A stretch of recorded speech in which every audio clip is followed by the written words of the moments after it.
Now the Three Martini Lunch with Greg Corombos and Jim Geraghty. And welcome, everyone, to the Tuesday edition of the Three Martini Lunch. Along with Jim Geraghty of National Review, I'm Greg Corombos of Radio America. More importantly, it's the fourth installment of our 6 year-end award shows, giving good and bad awards for different events, mostly political, that happened in the year 2014. Today we look at the august categories of Best Political Idea, Worst Political Idea, and Boldest Tactic. And Jim, in terms of Best Idea, it was always known that this was going to be a pretty favorable Senate map in 2014 for the Republicans. There were some that were almost gimmies, like West Virginia, South Dakota, and eventually Montana.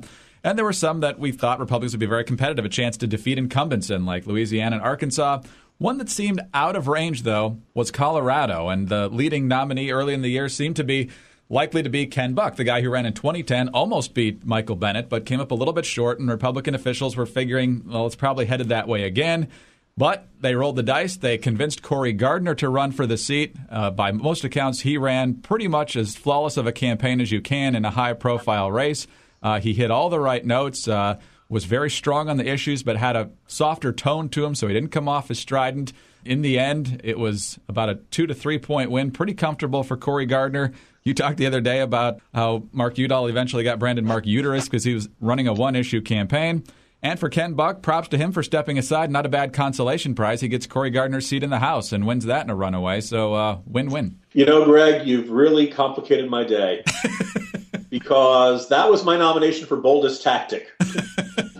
So I'm going to talk about the Boldest Tactic, and then I will switch over to the Best Idea of the Year, since there's no point in going over the same ground twice. I'll just kind of observe that, look, my understanding is this was like Buck and Gardner met at a Cracker Barrel just north of Denver. I just kind of like the rustic atmosphere. And they talked about it, and they really just thought about who could do what best. And it was kind of fascinating how the egos got out of the way.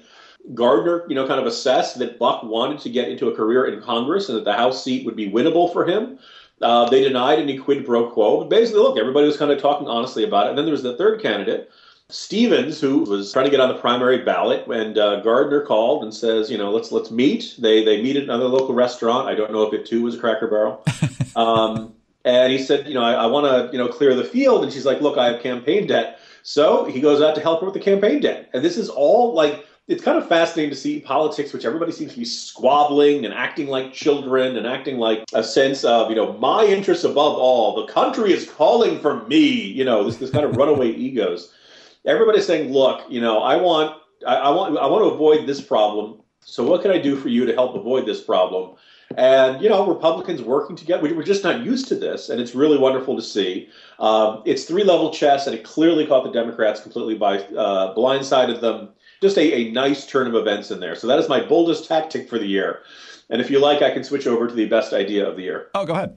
I went for the realm of economics, and there's kind of like two aspects of it. People have undoubtedly noticed that we're seeing kind of an oil price war going on.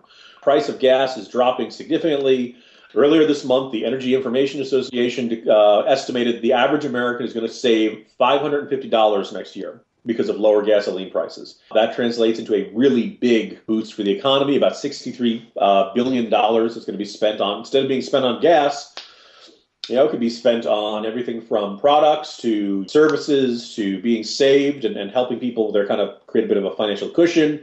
Lower energy prices, lower the price of shipping objects all across the country, all kinds of serious economic benefits to lower energy prices.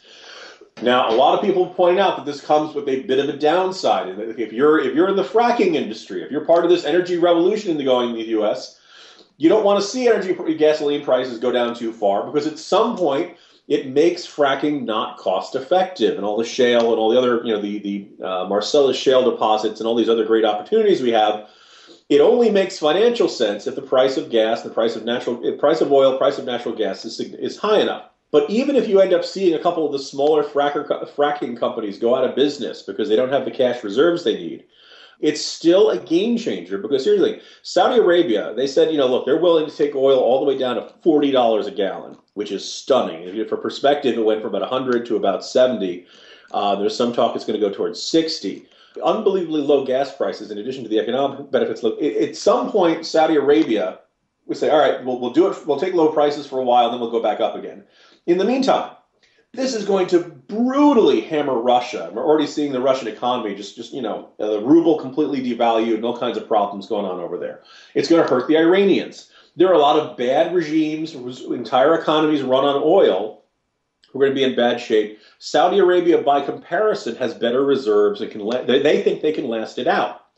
The problem is that once oil starts going back up again, we already have all this fracking technology we've developed. So, and all these ideas that if they end up being mothballed because the price of oil is going down too low, it doesn't mean we magically lose the opportunity for a while. We can bring all those systems and all that fracking and all that drilling back online when we need to. So it's conceivable that the fracking revolution has really ended the era of exceptionally high gas prices. And I can't think of a better turn of events for the American economy when you think about how bad gas prices were in the summer of 2008 and also several summers since then, and how everyone's got used to $3, $4 a gallon instead of the much more delightful $2.50 a gallon more and more people are seeing these days. All right, I'll follow up on your boldest tactic, and I'll stay on the international scene. Early on in the year, where did we see Vladimir Putin? He was preening at the Sochi Winter Games. Everything was fine, kumbaya with the world. But, of course, at that very moment, there was tensions with Ukraine. And just a number of weeks later, there was this quote-unquote vote of the people in Crimea to decide their fate. Did they want to stay with the Ukraine? Did they want to go back to Russia? And, of course, they sided with the Russians, and basically Vladimir Putin annexed Crimea without a fight other than maybe a couple of disapproving words from the West and some others. And he's largely been pushing his way and meddling in Ukraine ever since. But the grab of Crimea without really any response whatsoever gets my vote for the boldest tactic. That's a pretty darn good nomination there. And also could eventually, if it ends up leading to World War III, it'd be a strong nominee for worst idea of the year. But I want to hear what your nomination in that category is. Okay, worst idea of the year. This is the one I was thinking about for Wendy Davis. She was also my runner-up in the underrated political figure of the year, but I thought it was maybe even more appropriate that she didn't win either of those categories since she didn't win the election either. So. But I was the loser of the year coming in second, even in there. Yes. Exactly. So she was first on my list. Then I crossed her out. And worst idea of the year, although Obama's been making this a tough decision to make over the past several weeks, but it's the Bergdahl swap for the Taliban 5. This was obviously something that happened over the summer. The president proclaiming this in the White House Rose Garden with the bizarre statement from Bergdahl's dad at the podium. Then we discovered that Bergdahl's probably a deserter, although the military hasn't officially declared that. But the evidence is pretty strong, and we gave up 5 of the top Taliban figures being held at Guantanamo Bay, as we've seen throughout the year, including the whole Cuba deal in mid-December. There is not exactly a strong negotiating tactic when it comes to the instincts of Barack Obama. He seems to get schooled on all of these things. I only wish I could have traded baseball cards with him back in the day, Jim. It's a very good choice there. I went in a perhaps more predictable direction, but I think even more consequential one. In every president's life and in almost every political figure's life, at some point things go wrong. Gambles don't pay off. Rhetorical efforts flop. Things go wrong. George W. Bush, the 2006 midterms. Bill Clinton, the 1994 midterms. You could argue that the 1998 midterms were a serious rebuke to congressional Republicans over impeachment. The 86 midterms for Reagan. At some point, the American people are going to decide we don't like what you're doing and we want you to change. And you could argue that President Barack Obama's had 2 of those moments, the 2010 midterms and then, this year, the 2014 midterms. After the 2010 midterms, he at least made kind of this slight rhetorical talk of moving to the center and stuff like that. That did not happen after these midterms. And Barack Obama basically, first of all, he had this fascinating explanation that he heard the people who voted in the midterms and all the Americans who didn't vote in the midterms, who apparently agree with all of his policies and think he's doing a terrific job. And I've never heard a president claim try to nullify the message of a midterm by saying, well, yeah, but everybody who couldn't be bothered to vote thinks I'm doing great, which is a spectacularly arrogant statement, almost to the point of delusion. Since the midterm elections, he implemented his executive amnesty. He normalized relations with Cuba. That basically he's kind of free to pursue all of his liberal dreams. There are reports in Politico saying exactly this, that Obama now feels liberated by the midterms.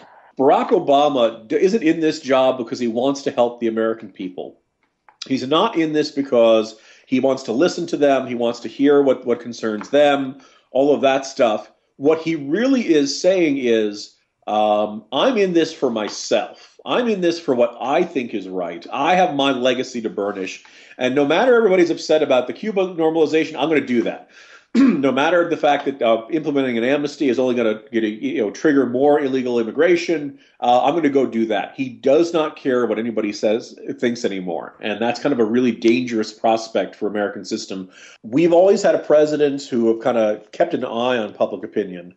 And I don't think I've ever seen a president who so relishes defying public opinion and insisting that things will turn out in the end, which would be easier to believe if we hadn't seen the first 6 years of this presidency. Nothing works out the way this guy thinks it is. That whether it's the reset button with Russia or Obamacare or the stimulus bill, nothing turns out the way he says it's going to.